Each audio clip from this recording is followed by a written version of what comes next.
Hi, I'm Wendy Ventura, personal and relationship coach. Thanks for joining me. We're up to day 30 today of the 40-day marriage challenge that we've been doing. I just want to say well done to all those who have been following along. We're three-quarters of the way there, and I'm sure you've seen a definite growth in your marriage if you've been following the challenges each day. But I'd love to hear how you've been going, and hang in there. We've got 10 to go, and then, as I said, I've left the link either above or below the video so you can download the complete set of 40 challenges, because after we finish these 40 challenges, it's great to be able to just keep focusing on a different area of your marriage each day to keep working on. But today we're talking about building unity in our marriage, and it's part of that same team mindset again that we've talked about many times. It's a part of the challenge is to be able to, where possible, sit down with your spouse and have a talk about what is your vision, what do you want your marriage to look like down the track, so that you know where you're headed and how you can start building unity into your marriage as you move towards that vision. So, we start off marriage making these vows and commitment, lifelong commitment. And I don't know about you, but we sort of felt like we were thrown in the deep end. We really had a very poor understanding of what marriage was or what it was meant to be, especially from a biblical perspective. We had unrealistic expectations. Some may have had poor role models, lack of support once you get married, just not knowing. You might have a picture in your mind about where you want to head, but no idea how to get there. And so we feel like we're thrown in the deep end, and before you know it, we just want to pull each other apart. We start going into attack mode. There's a lot of division, and we just feel lost and hurt, and there's a lot of pain and a lot of discouragement because we don't know what to do. So this challenge is all about uniting together wherever your marriage is at right now, just uniting forces, stop seeing our spouse as the enemy, we're on the same team, and then creating a bit of a vision of what we want our marriage to look like and moving towards that together. One of the greatest commandments, the greatest commandment is to love God and to love others. And in our marriage, we're able to practice that every day by unconditionally loving our spouse through the good and the bad, as we promised we would. So in your vision, just talk about maybe what you'd like your marriage to look like. What do you want to accomplish in your marriage in the future? What do you want your marriage to become?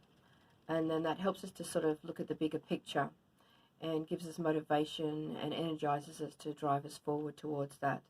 And then you sort of look at the gap. So where you are now obviously won't be where you envision you want to be down the track. So then you've got to work out, how do you close that gap? What steps do you need to take? What support do you need to reach out for, and who can you get help from? And then you have regular checkups along the way to check in and see if you're actually moving in that direction, because we're always either moving closer together or moving further apart. And so we want to be making sure that we are seeking unity and always taking steps towards that. And as you know, there's a 50% divorce rate these days, and it's the same in the church and outside the church. But we can break this cycle, and we can leave a new legacy for our children and for the next generation to come. We don't need to give up. And when we don't have divorce as an option, it's amazing how couples will actually come together to unite and to be able to work through their problems, because we really don't want to spend the rest of our lives being miserable or hurting one another. It's just a reaction to not knowing what else to do. So when divorce is not an option, it's amazing what we can actually work through, and that we can actually, once we get to the other side of that, we can actually enjoy the benefits and the joy. And yeah, I can't explain how precious that is to get to the other side of that. So hang in there wherever you're at. So our marriage vision kind of is like a GPS that will give you direction and just a path to follow. So write it out into like a vision statement, we call it, and put it somewhere where you can see each day. It doesn't need to be too long. It can just be a simple sentence or two, such as, our marriage is a safe, secure place where we can love each other, and we can be safe to be ourselves and to represent Christ to each other and to those around us. Could be simple as that.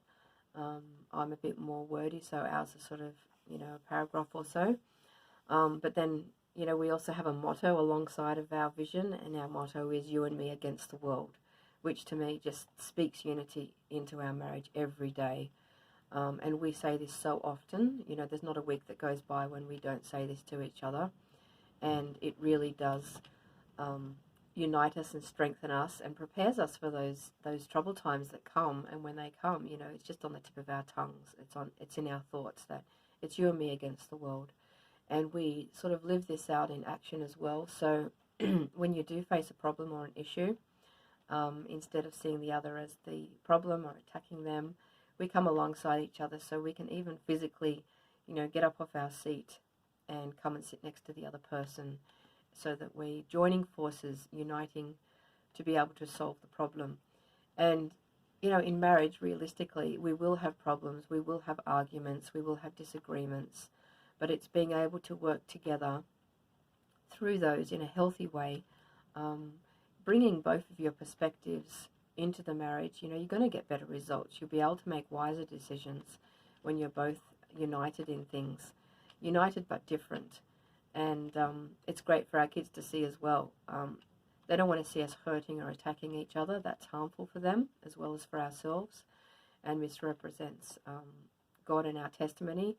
But when we are actually doing it in a healthy, productive way, in control of our emotions, it's okay to be emotional, but as long as we're not hurting the other person, to be able to show our kids how we can have a difference and how we can actually use it as a strength, and how we can use it to get better decisions and better results, and to be able to work out how we can move towards our vision and our goals, and to unite forces. This is a great life skill for them to learn.